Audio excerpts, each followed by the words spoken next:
പ്രിയപ്പെട്ടവരെ, സൗദിയും തുർക്കിയും പാകിസ്ഥാനും തമ്മിലുണ്ടാക്കിയ ഒരു പുതിയ ഒരു പ്രതിരോധ സഖ്യം, അതിനെ സംബന്ധിച്ചുള്ള ഒരു വിശകലനമാണ് ഇന്ന് ഈ വീഡിയോയിലൂടെ നമ്മൾ ഉദ്ദേശിക്കുന്നത്. ഇസ്ലാമിലെ പുണ്യനഗരമായ മക്കയിൽ വെച്ച് ഒപ്പുവെച്ച മക്ക ജോയിൻറ്റ് ഡിഫൻസ് എഗ്രിമെൻറ്റ്, സൗദിയും തുർക്കിയും പാകിസ്ഥാനും തമ്മിലുണ്ടാക്കിയ ഈ എഗ്രിമെൻ്റ് പ്രകാരം 3 രാജ്യങ്ങളിൽ ഏതെങ്കിലും ഒന്നിനെതിരെ സായുധ ആക്രമണം 3 രാജ്യങ്ങൾക്കെതിരായ ആക്രമണമായി കണക്കാക്കപ്പെടുമെന്നുള്ളതാണ്. ഇതൊരു സാധാരണ സൈനിക സഹകരണ കരാർ മാത്രമല്ല. കാരണം ഈ 3 രാജ്യങ്ങളും ചേർന്നാൽ 3 വ്യത്യസ്ത തന്ത്രപരമായ ശക്തികളെ ഒരുമിച്ച് പ്രതിനിധീകരിക്കുന്നതിന് തുല്യമാണ്. അതായത് സൗദി അറേബ്യയെ സംബന്ധിച്ച് അവർ സാമ്പത്തികമായിട്ടും ഊർജ്ജപരമായിട്ടും ശക്തിയുള്ളൊരു രാജ്യമാണ്. ഇപ്പോൾ തുർക്കിയെ സംബന്ധിച്ച് നോക്കിയാൽ അവരുടെ നാറ്റോ അംഗത്വം, അതുമായിട്ട് ബന്ധപ്പെട്ട് ഉള്ള അവരുടെ അനുഭവം, അവരുടെ വലിയ അളവിൽ വികസിച്ചുകൊണ്ടിരിക്കുന്ന അവരുടെ പ്രതിരോധ വ്യവസായം. പാകിസ്ഥാനെ സംബന്ധിച്ചുള്ള പ്രധാന സംഗതി എന്ന് പറയുന്നത് അവരുടെ ആണവ പ്രതിരോധ ശേഷിയാണ്. അപ്പോൾ ഇത് 3ഉം ചേരുമ്പോൾ ഉണ്ടാകുന്ന ഈ സഖ്യത്തിൻ്റെ ഒരു ശക്തിയെ സംബന്ധിച്ച് ആളുകൾ ഇതിനെ പറയുന്നത് ഒരു മുസ്ലിം നാറ്റോ എന്നുള്ളതാണ്. എന്നാൽ പിന്നെ അതിനെ ഒരു നാറ്റോയുടെ പൂർണ്ണ രൂപം, അതിനൊരു സമാനമായ ഒരു രൂപമായിട്ട് ഇപ്പോൾ കണക്കാക്കുന്നത് വളരെ അതിശയോക്തിപരമാണ്. പുതിയ സഖ്യത്തിന് നാറ്റോ പോലുള്ളൊരു സംയുക്ത കമാൻഡ് ഘടനയോ ഒരു ഏകീകൃത സൈനിക സിദ്ധാന്തമോ ഒരു സംയുക്ത വ്യോമ പ്രതിരോധ ശൃംഖലയോ ഒന്നും ഇതുവരെ രൂപപ്പെട്ടിട്ടൊന്നുമില്ല. എങ്കിലും ഈ ഒരു കരാർ നൽകുന്ന സന്ദേശം വളരെ കൃത്യമാണ്. ഗൾഫ് സുരക്ഷയുടെ, ഗൾഫിൽ അവർ ഏക ആശ്രയമായിട്ട് പിന്നെ അവർ കണ്ടുകൊണ്ടിരുന്ന അമേരിക്കയെ മാത്രം ഇനി സൗദി അവരുടെ സുരക്ഷാ മാനദണ്ഡമായിട്ട് കാണാൻ തയ്യാറില്ല എന്നുള്ള ഒരു വളരെ കൃത്യമായ മെസ്സേജാണ് പിന്നെ സൗദി അമേരിക്കയ്ക്ക് കൊടുത്തുകൊണ്ടിരിക്കുന്നത്. ഇതിനർത്ഥം അമേരിക്കയെ സൗദി ഉപേക്ഷിക്കുന്നു എന്നുള്ളതല്ല, അമേരിക്കയെ മാത്രം ഇനി ആശ്രയിക്കില്ല എന്നുള്ളതാണ്. ഈ കരാറിൻ്റെ ഏറ്റവും പ്രധാനപ്പെട്ട അർത്ഥം എന്ന് പറയുന്നത് അതാണ്. വാസ്തവത്തിൽ റിയാദ് ചെയ്യുന്നത് അവരുടെ ഒരു സെക്യൂരിറ്റി ഡൈവേഴ്സിഫിക്കേഷനാണ്. അതായത് സുരക്ഷാ പങ്കാളികളെ വൈവിധ്യവൽക്കരിക്കുക, വിവിധ രാജ്യങ്ങളിലുള്ള പങ്കാളികളെ ചേർത്തുകൊണ്ട് അവരുടെ സുരക്ഷ വർദ്ധിപ്പിക്കുക. സൗദി അറേബ്യ ഇപ്പോഴും അമേരിക്കയുമായി ആഴത്തിലുള്ള പ്രതിരോധ ബന്ധം പുലർത്തുന്ന രാജ്യമാണ്. എന്നാൽ അടുത്ത കാലത്തെ പശ്ചിമേഷ്യൻ യുദ്ധങ്ങളും അമേരിക്കൻ നയത്തിലെ അനിശ്ചിതത്വങ്ങളും ഗൾഫ് രാജ്യങ്ങളിലെ അവരുടെ ജനതകൾക്കിടയിൽ ഒരു അടിസ്ഥാനപരമായ ഒരു ചോദ്യം ഉയർന്നു വന്നിട്ടുണ്ട്. ഈ അവസാന നിമിഷത്തിൽ എപ്പോഴും അമേരിക്ക അവരുടെ സുരക്ഷയ്ക്കായി ഇടപെടുമെന്ന ഉറപ്പ് എത്രത്തോളം വിശ്വസിക്കാമെന്നുള്ളൊരു ചോദ്യം അവിടുത്തെ ജനങ്ങൾ ചോദിച്ചു തുടങ്ങി. 2024 ഹോർമുസ് പ്രതിസന്ധിക്കിടെ അമേരിക്കയുടെ നടപടികളോട് സൗദി അറേബ്യ സ്വീകരിച്ച ചില നിലപാടുകൾ പോലും ഈ പുതിയ ചിന്തയുടെ സൂചനയായിരുന്നു. ഒരുപക്ഷെ ഇറാൻ അനുകൂലമായിട്ട് പോലും സൗദി അറേബ്യ ആ വിഷയത്തിൽ നിലപാടെടുക്കുന്നു എന്നുള്ളത് വളരെ കൃത്യമായിരുന്നു. അമേരിക്കൻ സൈനിക നീക്കങ്ങൾ സംബന്ധിച്ച് റിയാദിൻ്റെ സഹകരണം ഇനി അങ്ങോട്ട് സ്വയമേവ എല്ലായ്പ്പോഴും അവർക്ക് ലഭിക്കില്ല എന്നുള്ള സന്ദേശം ഈ ഹോർമൂസ് വിഷയം തുടങ്ങിയപ്പോൾ മുതലേ തന്നെ വ്യക്തമായിരുന്നു. അതുകൊണ്ട് തന്നെ ഈ അമേരിക്കൻ അലയൻസ് എന്നുള്ളതിനേക്കാൾ പോസ്റ്റ് ഡിപ്പെൻഡൻറ്റ് സെക്യൂരിറ്റി ആർക്കിടെക്ചർ എന്നുള്ള നിലയിലാണ് ഈ കരാറിനെ സൗദി കാണുന്നത്. സൗദി വിചാരിക്കുന്നത് അമേരിക്ക അവരുടെ സഖ്യത്തിൽ തുടരട്ടെ, പക്ഷേ ഇനി അമേരിക്ക മാത്രം വേണ്ട എന്നുള്ളതാണ് സൗദിയുടെ വളരെ കൃത്യമായ അവരുടെ തന്ത്രപരമായ ഒരു പരിവർത്തനം. മുഹമ്മദ് ബിൻ സൽമാൻ്റെ നേതൃത്വത്തിലുള്ള സൗദി അറേബ്യ കഴിഞ്ഞ ഒരു ദശകത്തിൽ അവരുടെ സ്വന്തം വിദേശ നയത്തെ അവർ എന്ത് ചെയ്യുകയാണ്, പുനർനിർമ്മിക്കുകയാണ്. ഒരു കാലത്ത് സൗദി വിദേശ നയത്തിൻ്റെ പ്രധാന അടിത്തറ എന്ന് പറയുന്നത് വാഷിങ്ടണ് വാഷിങ്ടൺ സൗദിക്ക് നൽകുന്ന സുരക്ഷ, അതായത് അങ്ങോട്ട് എണ്ണ കൊടുക്കുന്നു, ഇങ്ങോട്ട് സുരക്ഷ വാങ്ങുന്നു എന്നുള്ളതായിരുന്നു ഇവരുടെ സൗദിയുടെ ഒരു അടിസ്ഥാന തത്വം. ഇന്ന് ഈ ഒരു തൃത്വം വളരെ സങ്കീർണമായിട്ടാണ് സൗദി മുന്നോട്ട് വയ്ക്കുന്നത്. പുതിയ ഈ മുഹമ്മദ് ബിൻ സൽമാൻ്റെ നേതൃത്വത്തിലുള്ള ഈ സൗദി ഗവൺമെൻറ് ഇതിനെ അവരുടെ ആവശ്യങ്ങൾക്കനുസരിച്ച് ഇതിനെ പുനർസംവിധാനിച്ചു എന്ന് വേണമെങ്കിൽ പറയാൻ പറ്റും. Washington, Beijing, Moscow, Ankara, Islamabad, Tehran ഇവരുമായിട്ട് നിയന്ത്രിതമായ സംഭാഷണം നടത്തുകയും സ്വന്തം പ്രതിരോധ വ്യവസായം വളർത്തുകയും പിന്നെ എന്നുള്ളതാണ് നിലവിൽ സൗദിയുടെ തന്ത്രം. പിന്നെ ഇതുകൊണ്ട് തന്നെ സൗദി ഇപ്പോൾ നിലവിൽ ഒരു രാജ്യത്തോടും പൂർണ്ണമായ ഒരു പിന്നെ ചേരിതിരിവ് കാണിക്കുന്നില്ല എന്നുള്ളതാണ് ഇതിൻ്റെ ഒരു പ്രധാന ഘടകം. പകരം പല ശക്തി കേന്ദ്രങ്ങളെയും പരസ്പരം തുലനം ചെയ്ത് അവരുടെ സ്വന്തമായ ഒരു സ്ട്രാറ്റജിക് ഓട്ടോണമി വർദ്ധിപ്പിക്കാനുള്ള ശ്രമമാണ് നിലവിൽ സൗദി നടത്തിക്കൊണ്ടിരിക്കുന്നത്. ഇറാനുമായിട്ടുള്ള ബന്ധത്തിലും സൗദി സമീപകാലത്ത് സംഘർഷം കുറയ്ക്കാൻ ശ്രമിച്ചിട്ടുണ്ട്.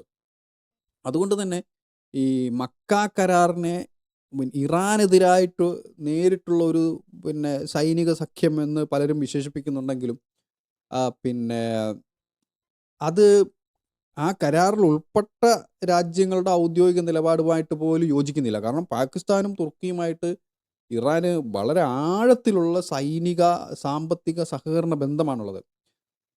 തുർക്കി വിദേശകാര്യമന്ത്രി ഹാക്കാൻ ഫിദാൻ വ്യക്തമായി പറഞ്ഞത് കരാറ് ഇറാനെയോ മറ്റേതെങ്കിലും പ്രത്യേക രാജ്യത്തെയോ ലക്ഷ്യമിട്ടിട്ടേയുള്ളതല്ല എന്നുള്ളതാണ്. പിന്നെ ഇറാൻ്റെ ഈ വിഷയത്തിലുള്ള പ്രതികരണവും വളരെ ശ്രദ്ധേയമായ പ്രതികരണമാണ് ഈ സഖ്യവുമായിട്ട് ബന്ധപ്പെട്ട് ഇറാൻ നടത്തിയത്. തെഹ്റാനിൽ നിന്ന് വന്ന ആദ്യ പ്രതികരണങ്ങളുടെ പ്രധാന ഊന്നൽ ഈ സഖ്യം നേരിട്ട് ഇറാനെ ലക്ഷ്യമിടുന്നു എന്നുള്ള ആശങ്കയേക്കാൾ പ്രാദേശിക രാജ്യങ്ങൾ സ്വന്തം സുരക്ഷയ്ക്കായി അമേരിക്കയെ മാത്രം ആശ്രയിക്കാതെ പുതിയ ഘടനകൾ അന്വേഷിക്കുന്നു എന്ന വസ്തുതയിൽ അടിസ്ഥാനമാക്കിയിട്ടാണ് ഇറാൻ്റെ പ്രതികരണം വന്നത്. ഇത് യഥാർത്ഥത്തിൽ ഇതാണ് മക്ക കരാറിൻ്റെ ഏറ്റവും വലിയ ഒരു ജിയോ പൊളിറ്റിക്കൽ സന്ദേശം, മെസ്സേജ് ലോകത്തിന് നൽകുന്നത് എന്നുള്ളത് വേണമെങ്കിൽ നമുക്ക് അടിസ്ഥാനപരമായിട്ട് തന്നെ പറയാൻ സാധിക്കും. ഇപ്പം നോക്കൂ, സൗദി അറേബ്യയും തുർക്കിയും ഒരു കാലത്ത് അവർ പിന്നെ വലിയ എതിരാളികളായിരുന്നു. ഇന്നവർ തന്ത്രപരമായ പങ്കാളികളായി മാറിയിരിക്കുന്നു.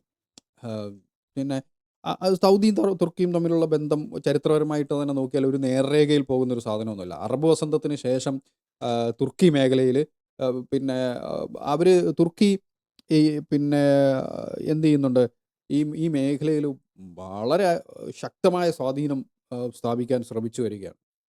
മുസ്ലിം ബ്രദർഹുഡുമായിട്ടുള്ള അങ്കാറയുടെ അടുത്ത ബന്ധവും ഈ ഖത്തറുമായുള്ള സൗഹൃദം, ഈജിപ്റ്റ് ലിബിയ വിഷയങ്ങളിലെ വ്യത്യസ്ത നിലപാടുകൾ, പിന്നെ ഇതൊക്കെ പിന്നെ സൗദിയുമായിട്ട് തുർക്കിക്ക് അകലം സൃഷ്ടിച്ച കാര്യങ്ങളായിരുന്നു. പക്ഷേ കഴിഞ്ഞ വർഷങ്ങളിൽ ഇതിൻ്റെ ഈ ചിത്രമേ മൊത്തത്തിൽ ഈ ചിത്രം തന്നെ മാറി. സിറിയയിലെ മാറ്റങ്ങൾ, ഗാസ യുദ്ധം, പിന്നെ ഇസ്രായേലിൻ്റെ പ്രാദേശിക നീക്കങ്ങൾ, ഇറാൻ അമേരിക്ക സംഘർഷം, ഈ ഗൾഫ് സുരക്ഷ, പിന്നെ അതുണ്ടാക്കിയ പ്രതിസന്ധി എന്നിവ പഴയ ഭിന്നതയേക്കാൾ പുതിയ പൊതു താല്പര്യങ്ങൾക്ക് പിന്നെ ഇരു രാജ്യങ്ങളും പ്രാധാന്യം നൽകി കാണുന്നു എന്നുള്ളതാണ് യഥാർത്ഥത്തിൽ വസ്തുത. ഇന്ന് സൗദിയും തുർക്കിയും തമ്മിലുള്ള ബന്ധം പഴയ ഐഡിയോളജിക്കൽ കോമ്പറ്റീഷനിൽ നിന്നിട്ട് മാറിയിട്ടുണ്ട്.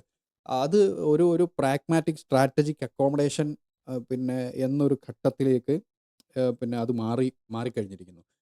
പിന്നെ ഇത് ഒരു പക്ഷേ മക്ക കരാറിൻ്റെ ഏറ്റവും വലിയ ഒരു രാഷ്ട്രീയ വിജയം എന്ന് വിലയിരുത്താൻ സാധിക്കുന്ന ഒന്നാണ്. പിന്നെ ഈ ഈ ഒരു സഖ്യത്തിലെ ഏറ്റവും പ്രധാന ഘടകമായിട്ട് പിന്നെ ജിയോ പൊളിറ്റിക്കൽ നിരീക്ഷകർ കാണുന്നത് ഈ പാകിസ്ഥാൻ്റെ ഒരു പൊസിഷനാണ്. പിന്നെ ഈ കരാറിൻ്റെ തന്ത്രപരമായ ഒരു പിന്നെ ശക്തി വർദ്ധിപ്പിക്കുന്നത് പാകിസ്ഥാൻ്റെ ഈ ഒരു ഇൻട്രൊഡക്ഷനാണ്. പാകിസ്ഥാന് ലോകത്തിലെ തന്നെ ഇന്ത്യയെ പോലെ തന്നെ ആണവായുധ ശേഷിയുള്ള ഒരു രാജ്യമാണ്.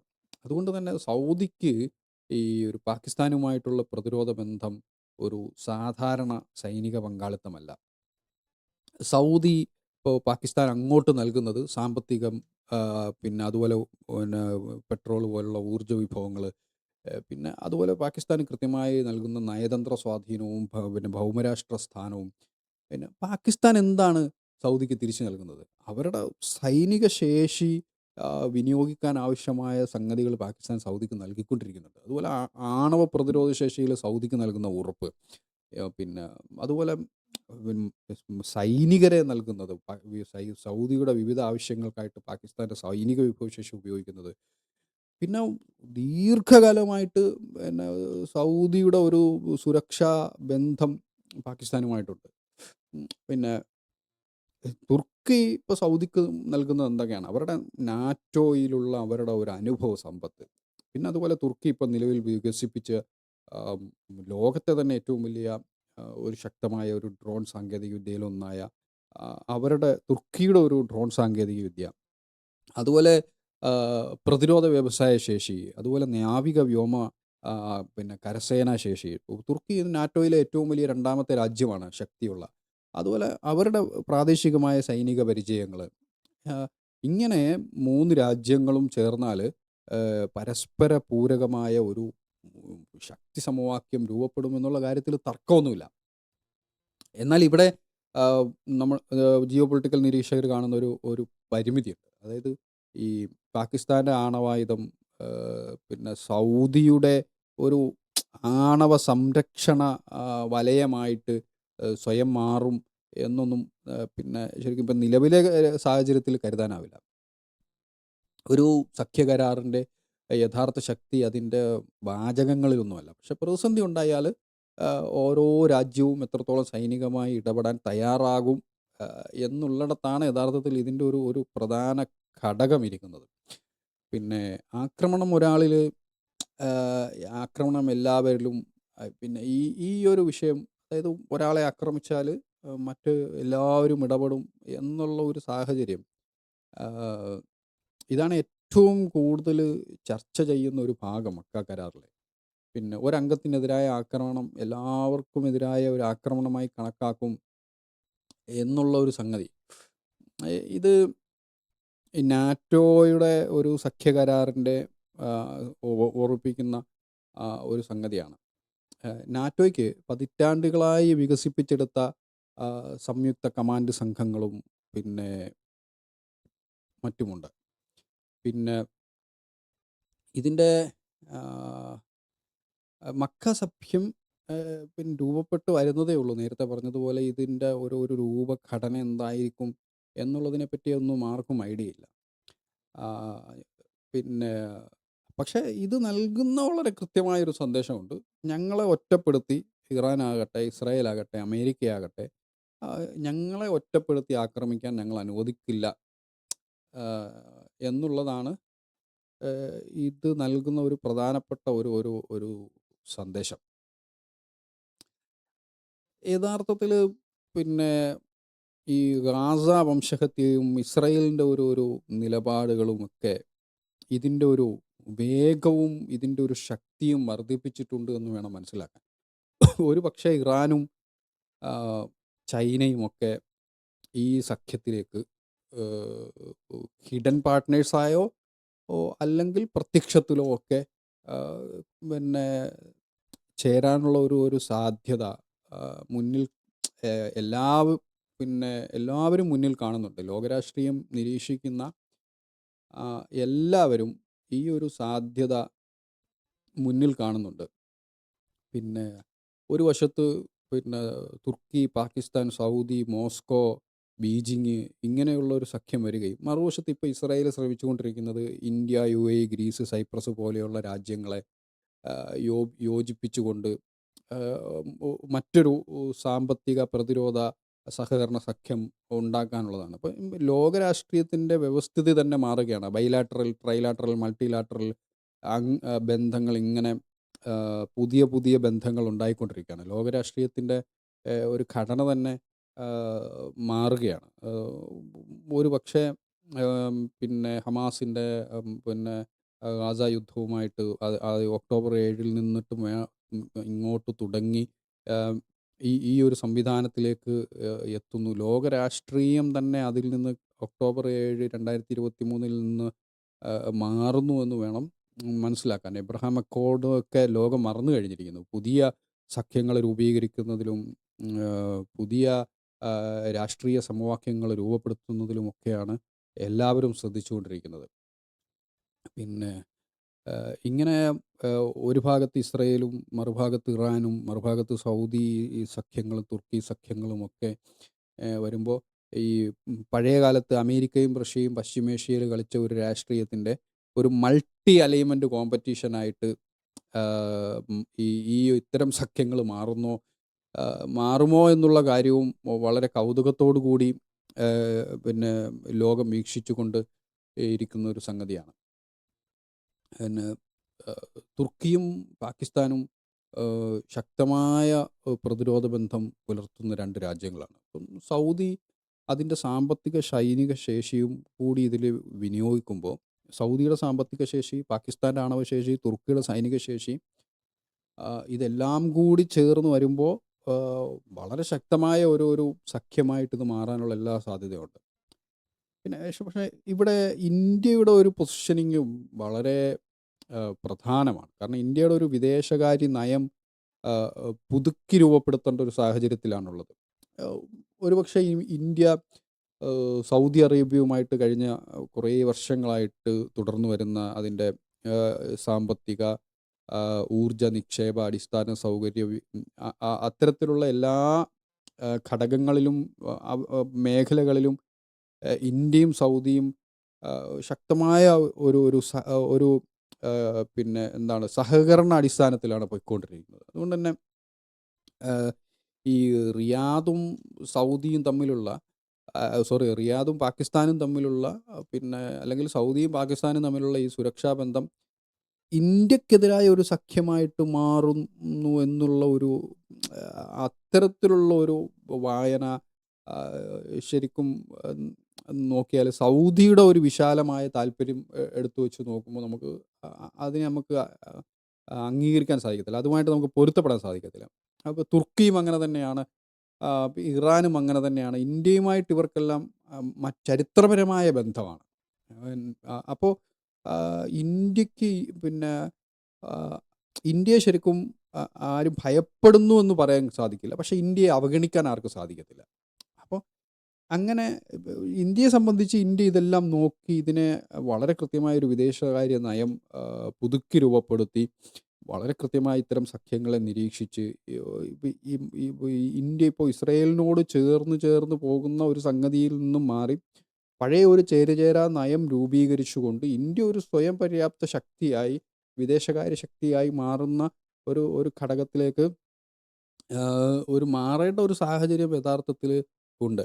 പിന്നെ ഇന്ത്യയും പാകിസ്ഥാനും തമ്മിൽ ഇനിയൊരു സംഘർഷം വന്നാൽ എങ്ങനെയായിരിക്കും ഇത്തരം സഖ്യങ്ങൾ പ്രവർത്തിക്കുക എന്നുള്ളത് ഒരു പ്രധാന ചിന്തയാണ്. പിന്നെ മക്ക കരാറിലെ മ്യൂച്വൽ പിന്നെ ഡിഫൻസ് ക്ലോസ് പിന്നെ ഈ ചോദ്യം കൂടുതൽ പ്രസക്തമാക്കുന്നുണ്ട്. പക്ഷേ ഇപ്പോഴിതിന് വ്യക്തമായ ഉത്തരവൊന്നുമില്ല. ഒരു രാജ്യം ആക്രമിക്കപ്പെടുമ്പോൾ ആ 3 രാജ്യത്തെയും ആക്രമിക്കുന്നതിന് തുല്യമായി കണക്കാക്കപ്പെടുകയും ആ ആക്രമിക്കുന്ന രാജ്യത്തെ തിരിച്ച് ഈ 3 രാജ്യവും ചേർന്ന് ആക്രമിക്കുകയും ചെയ്യുമെന്നുള്ളതാണ് കരാറെങ്കിൽ പോലും ഇപ്പോൾ പാകിസ്ഥാനും ഇന്ത്യയും തമ്മിലൊരു സംഘർഷം നടന്നാൽ ഈ ഒരു സംഘർഷത്തിൽ ഈ ഒരു പ്രതിസന്ധി അത്തരത്തിലൊരു പ്രതിസന്ധി ഉണ്ടാകുമ്പോൾ സൗദിയും തുർക്കിയും അവർ പിന്നെ സ്വയമേവ അവരിൽ നിന്നിട്ടൊരു സൈനിക ഇടപെടൽ സംഭവിക്കുമെന്ന് കരുതുന്നത് തന്നെ ഒരു അതിരുകടന്ന നിഗമനമാണ്. കാരണം ഇവരുമായി ഇന്ത്യക്കുള്ള ഒരു പിന്നെ സഹകരണവും പാകിസ്ഥാനുമായിട്ടുള്ള സഹകരണവും 2 തലങ്ങളിൽ പിന്നെ ഉള്ള സംഗതിയാണ് എന്നുള്ളത് കൊണ്ട് തന്നെ ഇത് ഈ ഒരു വിഷയത്തിൽ ഇപ്പോൾ നമ്മൾക്ക് വളരെ കൃത്യമായ ഒരു തീരുമാനം ഒന്നും പറയാൻ ആർക്കും സാധിക്കത്തില്ല. സൗദി പക്ഷേ ഒരു സ്ട്രാറ്റജിക് പൊസിഷനിലേക്ക് മാറുകയാണ് എന്നുള്ളതാണ് ഈ കരാറിൻ്റെ ഏറ്റവും പ്രധാനപ്പെട്ട ഘടകം. യഥാർത്ഥത്തിൽ പാകിസ്ഥാനിൻ്റെ ആഭ്യന്തര സാമ്പത്തിക സംഘർഷങ്ങളും പിന്നെ ഒക്കെ ഉപയോഗപ്പെടുത്തിക്കൊണ്ട് സൗദി ഒരു സ്വയം പര്യാപ്ത ഒരു സൈനിക ആണവ ശക്തിയായി മാറാനുള്ള ഇപ്പോൾ ഇതുമായിട്ട് ബന്ധപ്പെട്ട് യുറേനിയം സമ്പുഷ്ടീകരണവുമായിട്ട് ബന്ധപ്പെട്ട് സൗദി അമേരിക്കയുമായിട്ട് അടുത്ത കാലത്തുണ്ടാക്കിയ കരാറും ഇതിനോടൊക്കെ ചേർത്ത് വായിക്കണം. ഇപ്പോൾ സൗദി ഒരു സ്വയം പര്യാപ്ത ശക്തിയായി മാറുന്നു. മിഡിൽ ഈസ്റ്റിൽ ഇറാനോളം പോകുന്ന ശക്തിയായി സൗദിക്ക് മാറാൻ സാധിക്കുന്നു എന്നുള്ളതാണ് ഈ കരാറിൻ്റെ പ്രത്യേകത. പിന്നെ ഉള്ള ഒരു രാജ്യം ചൈനയാണ്. പിന്നെ ഇതിൽ ഈ കരാറുമായിട്ട് ബന്ധപ്പെട്ട് നോക്കുമ്പോൾ പിന്നെ ചൈനയുടെ ഒരു റോള് വളരെ പ്രധാന ഘടകമാണ്. കാരണം സൗദിയും ഇറാനും തമ്മിൽ നയതന്ത്ര ബന്ധം മെച്ചപ്പെടുത്തുന്നതിൻ്റെ ഇടയിൽ നിന്ന വളരെ നിർണായകമായ പങ്കുവഹിച്ച രാജ്യമാണ് ചൈന. ഇപ്പോൾ ചൈനയ്ക്ക് സൗദിയിൽ നിന്നുണ്ടാകുന്ന നേട്ടം ഈ സഖ്യത്തിൽ നിന്നുണ്ടാകുന്ന നേട്ടമല്ല. മറിച്ച് ചൈനയ്ക്കുണ്ടാകുന്ന നേട്ടം വിദേശകാര്യ മായിട്ട് ബന്ധപ്പെട്ടും നയതന്ത്രപരമായിട്ടും ചൈനയ്ക്ക് പിന്നെ അമേരിക്കയുടെ മുകളിൽ സൗദിയുമായിട്ട് സ്വാധീനം ചെലുത്തത്തക്ക നിലയിലുള്ള ഒരു സഖ്യ രൂപീകരണമാണ് ഇത് എന്ന് വേണം പിന്നെ നമുക്ക് വിലയിരുത്താൻ. ഈ പിന്നെ ഇത്തരത്തിലുള്ള എല്ലാ കാര്യങ്ങളുടെയും പിന്നെ ഒരു സംഗമമാണ് ഈ കരാറ്. ഏം, യഥാർത്ഥത്തിൽ തുർക്കിയുടെയും പാകിസ്ഥാൻ്റെയും സൈനിക ശേഷിയെ സൗദിയുടെ സാമ്പത്തികവും ഭൂമിശാസ്ത്രവുപരമായ ശക്തിയുമായി ബന്ധിപ്പിക്കുന്ന ഒരു സംവിധാനമാണ് ഈ കരാർ എന്ന് ഒറ്റ വാക്കിൽ നമ്മൾക്ക് പറയാൻ സാധിക്കും.